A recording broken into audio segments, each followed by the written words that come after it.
우리 함께 구약 우리 33페이지 함께 말씀 찾아보시며 나가시겠습니다. 이사야 53장 5절로 6절까지 말씀. 우리의 믿음을 주님 앞에 고백하시면서 이 말씀이 우리에게 이루어짐을 우리 고백하시며 함께 한 목소리를 읽겠습니다. 시작. 그가 찔림은 우리의 허물 때문이요 그가 상함은 우리의 죄악 때문이라. 그가 징계를 받음으로 우리는 평화를 누리고 그가 채찍에 맞음으로 우리는 나음을 받았도다. 우리는 다 양 같아서 그릇 행하여 각기 제갈 길로 갈거늘 여호와께서는 우리 모두의 죄악을 그에게 담당시키셨도다. 아멘. 네, 우리 함께 이사야 53장 말씀, 바로 고난받는 종에 대한 우리 그 말씀을 함께 읽었습니다. 예, 바로 우리 주님께서 이 말씀을 이루시기 위해서 십자가를 지셨고, 또한 오늘 저희가 이 십자가를 또한 믿고, 저희 여기도 십자가 있지 않습니까? 또한 우리의 마음에 항상 그 십자가가 있지 않겠습니까? 우리가 그 십자가를 붙잡고 나가는 이유는 바로 이사야 53장 5절에 이 말씀 때문이라고 하는 것입니다.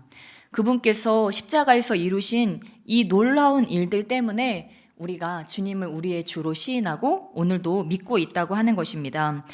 여러분, 우리는 지금 2022년을 살아가고 있죠. 그런데 지난 설교 때도 저희가 잠깐 말씀드렸지만 우리나라가 지금 너무도 편안하고 너무도 잘 먹고 잘 사는 지금 이러한 시대를 살고 있지만, 불과 우리 1910년도에는 무슨 일이 있었습니까? 예, 일제 한일 합방이 이루어졌습니다. 합방이 그게 말이나 됩니까?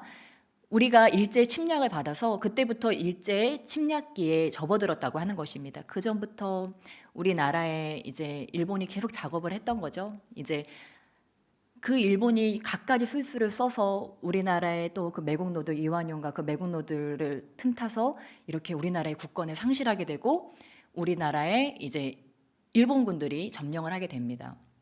그러면서 어떻게 됐습니까?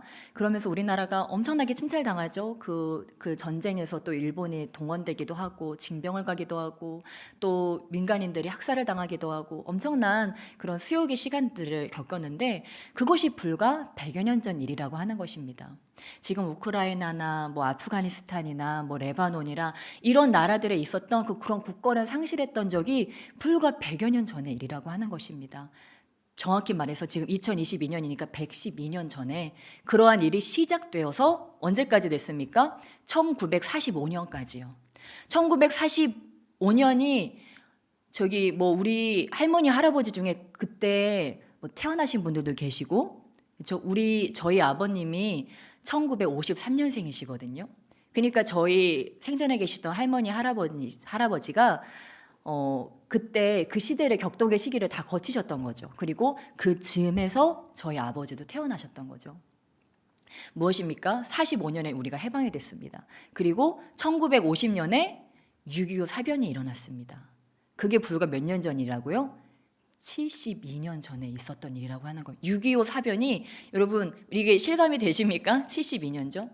제가 이것들을 다시 한번 찾게 되면서 우리는 지금 너무 편안하고 너무 행복한 시기를 보내고 있지만 이것이 정말, 이 행복이 정말 너무 어렵게 얻은 행복이구나, 너무 어렵게 얻은 안락함과 편안함이구나, 그거를 깨달을 수 있었습니다. 그러면서 긴장해야 되겠다.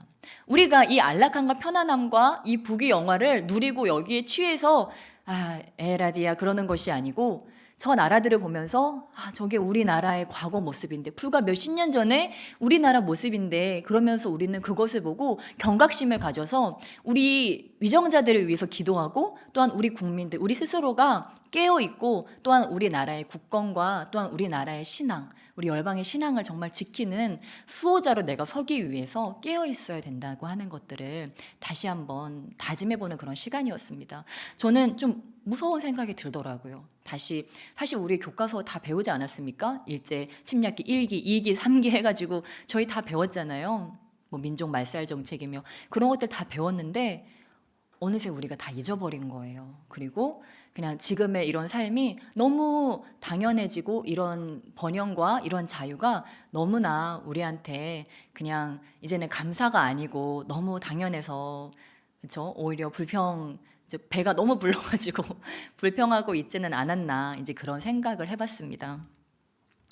예, 그러면서 제가 귀한 이야기를 하나 듣게 되어서 여러분과 하나 나누기를 원하는데, 바로 1950년 6.25 사변 때 우리나라 사람들도 지금 우크라이나 저 국민들이 피난길에 오른 것과 같이 우리나라 사람들도 피난길에 올랐습니다. 이때 뭐 짐 챙길 수 있었겠습니까? 그냥 호롤단신으로, 왜냐면 그 일요일 날 그 새벽 4시에 갑자기 남침을 했기 때문에 그냥 죽지 않기 위해서 그냥 호롤단신으로 뛰쳐나간 사람들도 많이 있었다고 합니다. 근데 그 중에 남편은 전쟁에 나가고 한 30대 여인이 만삭이 된 배로 혼자 몸을 이끌고 피난길에 오르고 있었다고 합니다.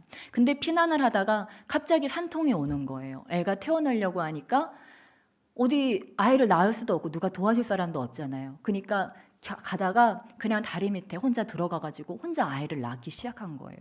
그래서 애가 태어났는데 그때 날이 너무도 추워서 그 애를 어떻게 할 수가 없는 겁니다. 자기도 지금 얼어 죽게 생겼는데 자기는 지금 속옷에 겉옷밖에 없는데 그 아이를 살리기 위해서 자기 속옷을 싹 벗어서 그 아이를 감쌌다고 합니다. 근데 그런데도 날씨가 너무 추우니까 이번에는 자기 겉옷을 싹 벗어서 그 아이를 감쌌다고 합니다. 그런데도 부족하니까 그 아기를 이렇게 껴안고 있었던 거예요. 아이를 살리기 위해서.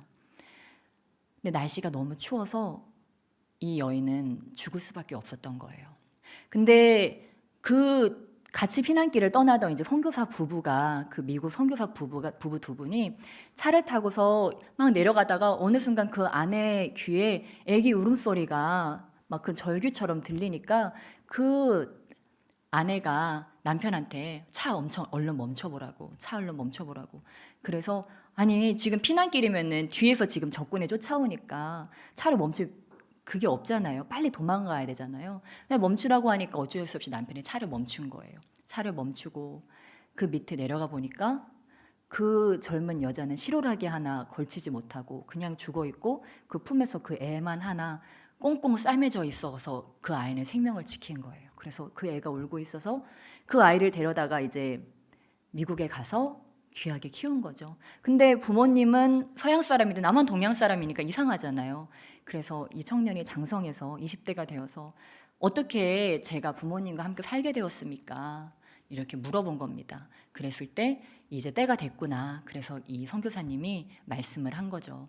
이러이러해서 그 피난길에서 울음소리를 들었고 가보았을 때는 이미 그 어머니는 너를 살리기 위해서 그렇게 실오라기 하나 걸치지 못하고 그 자리에서 그렇게 죽어서 어떻게 장사도 지내줄 수가 없어서 피난길이었기 때문에 그냥 건불로 덮어놓고 그 아이만 데리고 나왔다고 하는 거예요. 근데 이 아이가 그 말을 듣고 억장이 무너지지 않겠습니까? 그래서 그 아이가 그러면 저 어머니 죽으셨던 그 자리에 나를 좀 데려다 달라. 그래가지고 같이 한국행 비행기를 타고 이 선교사님 부부와 그 아들이 거기를 찾아가는 거예요. 근데 이미 시간이 너무 많이 지났기 때문에 그 다리는 이제 없어지고 막 대로가 나 있고 다 공사가 돼 있는 거예요. 근데 이제 그럼에도 불구하고 그 어머니 있던 자리를 궁금해하니까 여기쯤이었을 것이다. 그 도로에 그 청년을 내려준 겁니다. 그러니까 그 청년이 그 자리에서 갑자기 옷을 다 벗는 거예요. 겉옷 속옷을 다 벗고 그 자리에 고꾸라져서 우는 겁니다. 엄마 얼마나 추우셨어요. 엄마 날 살리기 위해서 얼마나 추우셨어요. 이렇게 말을 하면서 그 청년이 이 옷을 엄마 좀 덮으시고 좀 따뜻하셨으면 좋겠다고 이렇게 말을 하는 거예요. 저는 그 이야기를 들으면서 이것이 십자가구나. 우리 주님이 우리를 살리시려고 이렇게 십자가를 지셨구나. 그런데 주님이 나를 위해서 그렇게 십자가를 지셨는데 그렇다면 나도 그 청년이 그 자리에 가서 자기의 옷을 벗어서 그 어머니를 덮어드렸던 것처럼 내 삶이 그러한 삶이 되어야 되겠구나. 주님이 나를 살리기 위해서 자신의 옷을 다 벗으시고 자신의 살과 피를 다 찢으셔서 그렇게 나를 살리셨는데, 그렇다면 나의 삶도 내가 나의 옷을 벗어서 주님의 몸을 따뜻하게 해드릴 수 있는 그러한 삶이 되어야 되겠구나, 그런 생각을 하게 되었습니다. 저는 너무도 놀라운 이러한 이야기, 이러한 간증을 듣고 가슴이 먹먹해서 잠도 잘 오지 않았어요. 이것만큼 정말 이 십자가에서 주님이 하신 일을 잘 나타내주는 일이 있을까? 그런 생각이 들었습니다. 그러나 이 만삭이었던 이 어머니는 어찌 보면 그 여인으로서 너무도 당연한 일을 한 거죠. 네. 그 생명보다 더 귀중한 아이를 살리기 위해서. 우리도 이 땅을 살아가면서 사순절이 있는 것은 사실 이러한 이유 때문인 것 같습니다. 우리가 너무도 큰 구원의 은혜를 받았음에도 불구하고 이것들을 잊어버리고 우리가 살아갈 때 우리가 사순절을 통해서 주님이 십자가에서 나를 위해서 무슨 일을 행하셨는지, 어떤 희생을 치르셨는지, 아무 죄도 없으신 그분이 나를 살리기 위해서 왜 그분이 벌거벗김을 당하고 왜 수치를 당하고 그 채찍으로 온몸을 다 찢기시고 그 팔을 당겨서 팔 하나하나를 그렇게 못 박히시고, 십자가에 못이 박힌 사람은 숨을 쉬기 위해서는 아시죠? 이 발과 손을 다얘가 당겨야만 숨을 한번 쉴 수 있다고 합니다. 그러니까 십자가라고 하는 것은 그냥 총 맞아 죽는 거하고는 완전히 차원이 다른 일이에요. 근데 주님은 자기가 당하지 않으셔도 되는, 충분히 피할 수 있는 고난을 저와 여러분이 영벌이 아닌 영생을 얻게 하기 위해서 그 희생을 치르셨습니다. 그 고귀한 희생이 헛되지 아니하도록 우리는 오늘도 그 십자가를 우리의 가슴 깊이 새기고, 우리는 오늘 이 이사야 53장 5절에 있는 말씀, 이 말씀을 우리의 가슴에 새겨서 주님이 우리 죄악 때문에 그렇게 행하셨고 이제 우리는 평화를 누릴 수 있고 이제는 주님의 채찍에 맞음으로 우리는 나음을 받았구나. 우린 이것을 우리의 믿음으로 받아들여야 한다고 하는 것입니다. 왜냐하면 주님이 너무도 값비싸게 이 값을 치러주셨기 때문입니다. 이거는 우리가 믿어도 되고 믿지 않아도 되는 그러한 이야기가 아니고, 주님이 너무도 큰 값을 치르셨기 때문에 저와 여러분의 부모님이나 저와 여러분 어떤 사랑하는 사람이 억만금을 주고 어떤 값을 치러서 우리한테 선물을 줬다고 생각해 보세요. 우리가 그것을 덮어놓고 아니요, 저는 이거 안 받아도 좋습니다. 이것이 아니잖아요. 너무도 귀중한 선물이기 때문에 우리는 그것을 너무도 귀하게, 저에게 이런 선물을 주시다니 너무 감사합니다 하고 덥석 받지 않겠습니까? 그리고 그것을 누리지 않겠습니까? 근데 주님이 저와 여러분의 삶에 질병과 질고와 가난과 저주를 청산하셨다고 하는 것입니다. 이것을 믿으시기를 주님으로 축원합니다. 이제는 저와 여러분이 더 이상 가난하지도 않고 질고에 시달리지도 않고 질병에 시달리지 않아도 된다고 하는 사실을 믿으시기를 주님에 축원합니다. 저도 저의 삶을 한번 돌아봤어요. 저도 예전에 예수님 믿기 이전의 삶과 지금의 삶을 돌아봤을 때 이 말씀이 나에게 다 이루어졌구나, 그것을 깨달을 수 있었어요. 저는 예수님 믿기 이전에 여러 가지 질병에 시달렸습니다. 그런데 지금은 그 중에 하나도 저를 괴롭히지 않고 있다는 것을 깨달을 수 있었어요. 어느샌가 주님이 저의 질병을 다 가져가 버리신 거예요. 그리고 저는 지금 주의 일을 하지만 주의 일을 함에도 불구하고 막 먹고 살 것이 없어서, 입을 것이 없어서 궁핍하지도 않아요. 주님이 그때마다 먹을 것을 갖다 주시고 입을 것을 갖다 주시고 쓸 것을 갖다 주시기 때문에 정말 늘 감사함으로 생계를 잘 유지하고 있습니다. 주님께서 가난의 저주를 걷어가신 거예요. 또한 어려움이 있을 때도 정말 절망스럽지가 않아요. 왜냐하면 주님이 이것을 또 어떻게 건너가게 하실까? 이것이 어떻게, 이 화가 변하여 어떻게 복이 되게 하실까? 기대가 되기 때문에 어떠한 질고도 두렵지가 않다고 하는 것입니다. 이것이 저와 여러분에게 찾아온 것을 믿으시길 주님의 축원합니다. 이제는 그것들을 다 받아 누리시기를 주님의 축원합니다. 여러분, 우리 예수님께서 3분의 1을 치유 사역을 하신 거 아마 다들 알고 계실 겁니다. 일생의 3분의 1을 태어나셔서 그 공생애를 하시면서 3분의 1을 병든 자들을 고치는 일을 하셨는데, 주님이 사람들을 만날 때 병든 자가 와서 주님 저를 고쳐주세요 할 때 주님이 뭐라고 하셨습니까? 나는 너를 못 고치겠다. 네 병은 너무 힘들어서 나는 못 고치겠다. 혹시 이런 말씀 하셨나요? 한 번도 그런 적이 없으시죠? 네 믿음이 너를 구원하였느니라 이러시면서 한 명도 물리치지 아니하시고 다 고치신 것을 알 수 있습니다. 저와 여러분에게도 때로 그런 크고 작은 질병들이 찾아옵니다. 그런데 저와 여러분이 믿어야 될 것은 주님은 우리를 분명히 고치시기를 원하신다고 하는 사실이에요. 내 삶에 어떤 어려움이든 어떤 내 성격적인 결함이든 아니면 내 질병이든 어떤 나의 어떠한 연약함이 됐든 어떠한 나의 잘못된 습관이든 그 나의 모든 연약함을 주님은 다 깨끗하게 고쳐주기를 원하신다고 하는 것입니다. 그래서 우리는 그것을 믿고 주님 앞에 나가서 주님, 나를 온전케 하시는 주님, 나의 영혼을 온전케 하시고 나의 정신을 온전케 하시고 나의 육신을 온전케 하시고 나의 삶, 나의 범사의 모든 일들을 고쳐주시는 주님, 나를 치료하심에 감사드립니다. 나는 깨끗게 되었습니다. 나는 온전케 되었습니다. 나는 강건하게 되었습니다. 나는 범사에 형통하게 되었습니다. 우리 이렇게 고백할 수 있다고 하는 것입니다. 자신 있게요. 왜냐하면 주님이 그 보혈을 흘리심으로 몸과 피를 다 찢으시고 흘리심으로 모든 값을 다 치르셨고 우리 가운데 이미 그것을 주셨기 때문입니다. 그래서 제가 또 한 가지 너무 귀한 간증을 듣게 되었는데, 한 겸손하신 권사님이 계신 겁니다. 이게 나이가 많으신 머리가 하얀 권사님이셨는데, 이 권사님이 갑상선 암에 걸리신 거예요. 갑상선 암에 걸리셔서 병원에서는 가망이 없다고 하는 겁니다.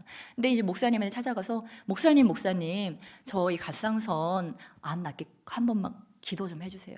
근데 기도하고 나면 권사님 뭐라고 하냐면 아유 아파 이러시는 거예요. 그래서 기도해 줄 때마다 그러니까 목사님이 아니 권사님 이제는 신앙 고백을 바꾸셔야죠. 이제는 아파가 아니고 나는 건강해졌습니다. 나는 나았습니다. 이렇게 고백하세요. 근데 아니 아픈 걸 어떻게 해요 목사님. 그러면서 너무 아프니까 이렇게 고백을 하시는 거예요. 그래서 그래도 권사님 믿음으로 나는 나았습니다 고백하세요. 안 되는 거예요. 또 이제 연세도 있으시고 그러시면 그런지 그게 더 안 되는 거예요. 그래서 이 목사님이 고민하다가 이 믿음의 고백이 바뀌어야 되는데, 이 말이 바뀌어야 되는데 어떻게 이걸 바꿔줄 수 있을까 고민을 하시다가, 그러면 권사님 기도원에 가셔서 바로 여기 있는 말씀이죠. 그가 채찍에 맞음으로 우리는 나음을 받았도다. 베드로전서 2장 24절의 말씀을 그거를 10,000번만 쓰세요. 기도원에 가서 금식 기도하면서 10,000번만 쓰세요. 이렇게 했습니다. 그랬더니 권사님이 그거는 하실 수 있다고 가셨어요. 그래서 그분이 가셔가지고 그걸 이제 10,000번을 쓰려고 하니까 일부러 읽으면서 쓰려고 하니까 너무 시간이 많이 걸리는 거예요. 며칠이 됐어요. 그리고 며칠 동안 쓰고서 이제 그 열흘 금식 기도를 마치고 내려오신 거예요. 내려와서 목사님 제가 10,000번 다 썼습니다 하는데 목소리가 카랑카랑한 거예요. 그래서 왜 여러분 갑상선에 암이 걸리면 목소리가 그렇게 안 좋아지나 봐요. 근데 그분이 아니 권사님 10,000번 다 쓰셨어요. 근데 몸은 좀 어떠세요? 그랬더니 이거 10,000번 쓰느라고 제 몸에 신경 쓸 겨를이 없었어요. 그렇게 얘기하는 거예요. 근데 병이 깨끗하게 나아버린 거예요. 그 10,000번을 딱 쓰고 나서. 여러분 도전합니다. 10,000번.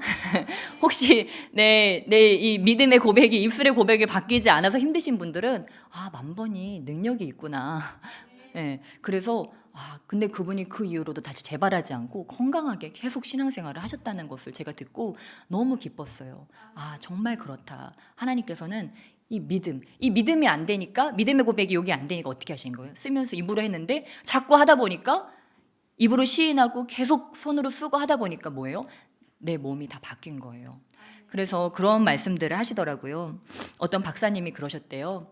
목사님, 언어 중추신경이 바뀌면 언어 중추신경이 우리 모든 몸의 신경을 다 다스립니다. 이렇게 얘기를 했다고 하는 거예요. 그런데 그 말씀이 야고보서에 이미 나와 있다고 하는 것입니다. 혀가 온몸을 다 굴레 씌운다. 그 말씀이 이미 되어 있다고 하는 것입니다. 여러분 이 말은 무엇입니까? 이 말이 얼마나 중요한지. 내가 주님 저는 나았습니다. 주님 저는 깨끗해졌습니다. 주님 저는 강건해졌습니다. 이렇게 말하면요 내 몸의 모든 신경계가 다 반응한다고 하는 거예요. 그러니까 우리 하나님이 말씀으로 이 땅을 짓지 않으셨습니까? 그것이 그냥 우리는 말을 입만 살았네, 말만 잘해 이런 말도 하잖아요. 근데 그것이 아니라고 하는 거예요. 이 말이 힘이 있는데 살아서 운동력이 있어서 뼈와 골수까지도 쪼갠다고 했어요. 하나님의 말씀은요. 우리는 하나님의 형상대로 지어졌기 때문에 우리의 말에는 엄청난 힘이 있는 것입니다. 그래서 이제는 우리가요 치료를 고백해야 돼요. 나는 치유받았습니다. 나는 강건해졌습니다. 나는 깨끗해졌습니다. 내 피에는 새 피가 흐르고 있습니다. 이렇게 고백하는 거예요. 제가 아프신 분들한테 몇 번 간증을 했지만 어느 날 제가 집에 있는데 시골집에 내려갔는데 그 예전에 제가 어린 시절에 저를 괴롭히던 그 무기력하고 어떤 이렇게 아무 이유가 없이 이렇게 몸이 죽어가는 것 같은 그런 느낌이, 제가 어렸을 때 그런 느낌 많이 받았었어요. 그런데 그 집에 갔는데 그런 무기력과 그런 것들이 저를 엄습해서 몸을 까딱을 못하겠는, 그냥 이렇게 일어나지도 못하겠고 몸을 움직이지도 못하겠는 그런 무기력이 갑자기 저를 뒤덮는 거예요. 그래서 야, 이게 뭐지? 나 여기서 주저앉으면 안 되는데. 그러면서 뭐 막 밖에 나가보기도 하고 뭐 몸도 움직여보기도 하고 기도도 하는데 잘 안 되는 거예요. 그런데 제가 기도하는 중에 하나님 갑자기 감동을 주시는 거예요. 네가 너의 몸을 보면서, 네가 거울로 네 몸을 보면서 강건함을 선포해라. 네 몸 구석구석에 강건함을 선포해라. 이런 마음을 주시더라고요. 그래서 저희 시골집에 큰 거울이 있는데 제가 그 거울에 보면서 제 몸에다 명령을 하기 시작한 거예요. 내 배는 강건해졌다. 내 눈은 강건해졌다. 내 팔과 다리는 강건해졌다. 나는 다 새 피조물이 되었다. 나는 이제 강건하다. 나는 모든 것을 할 수 있는 힘이 넘친다. 막 이렇게 하는데 어떤 느낌이냐면 그 제 몸의 착고들이 탁탁탁 끊어지는 그런 느낌이었어요.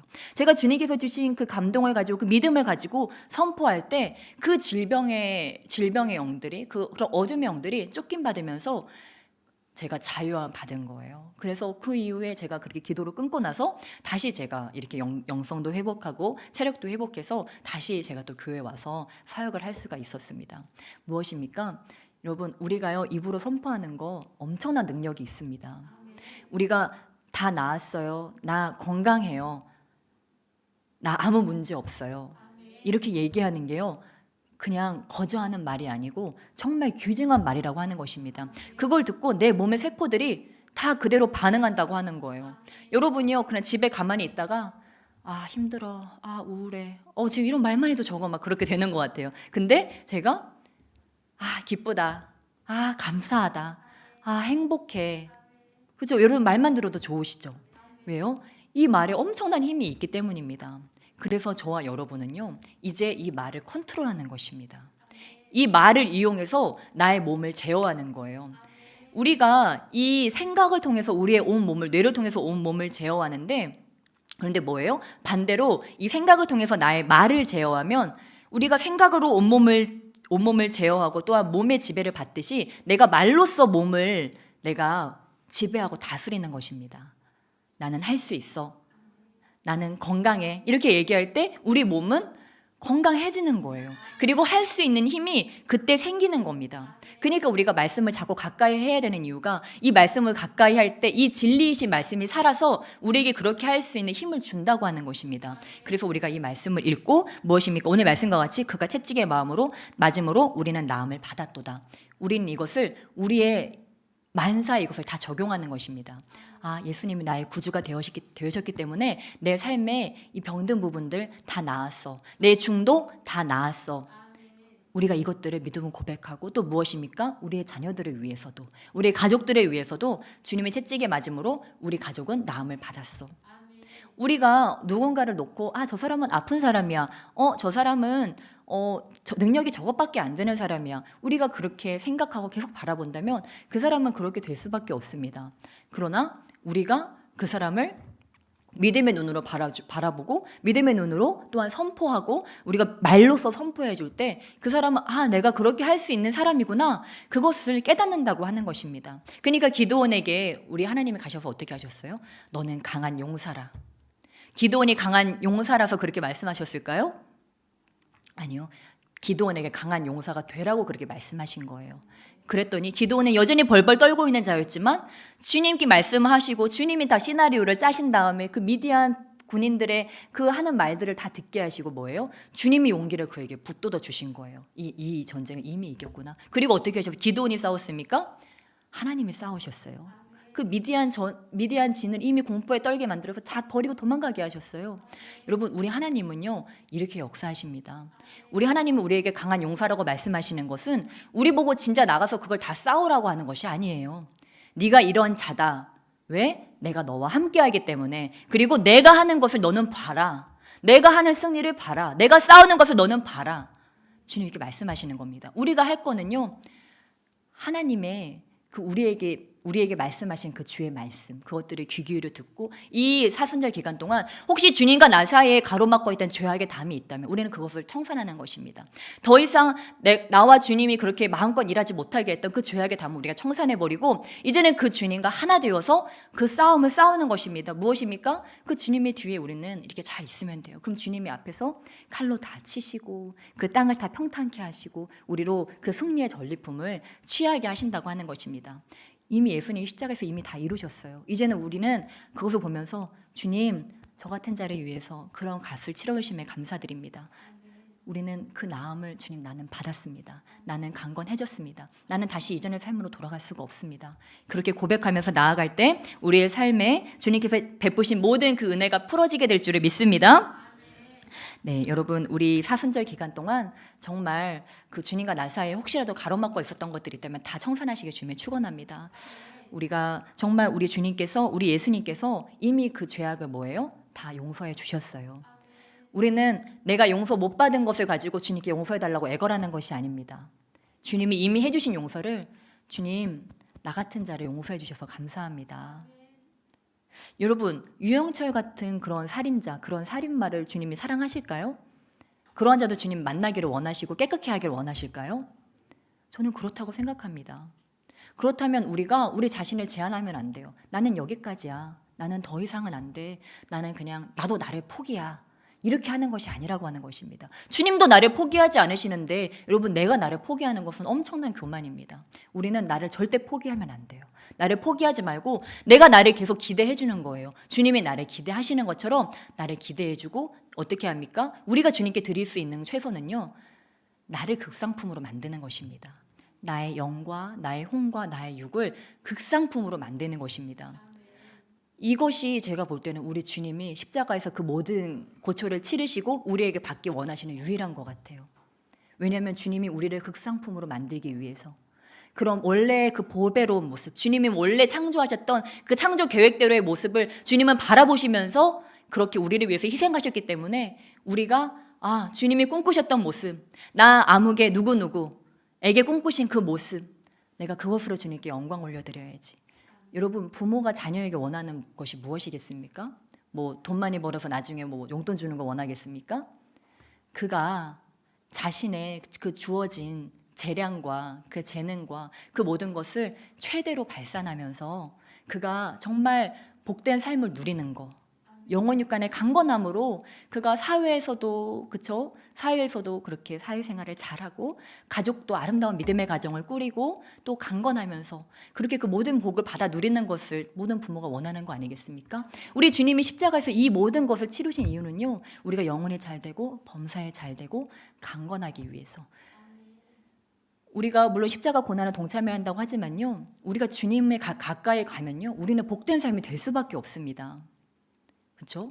영혼 육간에 복된 사람이 될 수밖에 없어요. 잘 될 수밖에 없어요. 저와 여러분이 주님을 사랑하고 주님을 가까이 하는데 안 될 수가 있나요? 잘 될 수밖에 없어요. 주님이 왜 이렇게 복을 주시는지 몰라요. 여기로 가도 복이고, 땅에 꼬꾸라졌는데도 복이 떨어지고, 그렇죠? 뒤로 갔는데도 복이 떨어지고 그렇더라고요, 여러분. 다 경험하셨죠? 더 경험하시길 주님의 축원합니다. 저도 해보니까 그렇더라고요. 제가 여러분한테 맨날 십자가 지고 갑시다 이렇게 설교하지만요. 사실 제 삶은요. 막 복이 넘쳐요. 진짜예요. 여러분도 그러시잖아요. 무엇입니까? 여러분 우리가 주님께 가까이 가잖아요.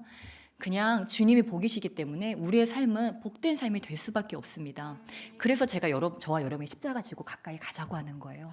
왜냐하면 그 십자가로 가까이 다가가면 다가갈수록 주님 안에서 성화가 되어지면 성화되어질수록 주님을 닮아가면 닮아갈수록 그 죄악의 담이 청산되면 청산될수록 우리의 삶이 너무 복되지고 너무 아름다워지기 때문입니다. 왜요? 천국이 이미 이 땅 가운데 임하기 때문입니다. 여러분 주님과 함께하는 것이 천국이라는 것을 믿으시길 축원합니다. 저와 여러분이 만약에 이 땅에서 주님 저는 세상적인 것들을 얻는 게 천국이라고 생각합니다. 만약에 이렇게 살아가잖아요. 나중에 천국에 가시면 깜짝 놀라게 되실 거예요. 주님 이건 제가 생각했던 게 아니에요. 뭐예요? 예수님하고 맨날 같이 있어야 되고 맨날 찬양만 해야 되고 진짜 지루하잖아. 여러분 무엇입니까? 천국은 주님과 함께 있는 거예요. 그분을 밤이나 낮이나 그 찬양도 있지 않습니까? 밤이나 낮이나 그분과 함께 찬양하면서 즐거워하는 것입니다. 그리고 무엇입니까? 먼저 천국에 간 자들과 물론 그때 우리가 알아볼 수 있을지 모르겠어요. 그때 우리가 알아볼 수 있을지 모르겠지만 그 사람들과 함께 그 영원한 잔치를 하는 것입니다. 영원한. 그런데 우리가 그 천국에 가서 그 생활이 낯설게 느껴지지 않으려면 우리가 이 땅에서 주님과 참 많이 가까이 해야 되지 않을까? 주님과 함께하는 그 시간들이 우리가 지금은 정말 지옥 같은 삶을 살고 나중에 천국 가서 천국 삶을 누리기엔 너무 아깝잖아요. 우리가 이 땅에서 미리 천국을 맛보는 것입니다. 그러려면 우리가 주님을 가까이 하는 것입니다. 주님을 가까이 하고, 여러분, 주님이 저희 마음에 오시잖아요. 그러면 천국이 됩니다. 주님이 내 연약함을 다 고쳐주시고 나의 죄짐을 다 거두어 가시고 이 관계들을 천국의 관계로 바꾸어 주십니다. 여러분, 이것들을 다 받아 누리시기를 주님의 축원합니다. 네, 우리 이 시간 함께 찬양하시며 나가시겠습니다. 이 시간 찬양할 때 우리 얼마나 아프셨나, 우리 주님의 십자가를 묵상하시면서, 우리 그 주님의 십자가를 바라보시면서 우리 이 찬양을 우리의 마음으로 함께 고백해 드리겠습니다.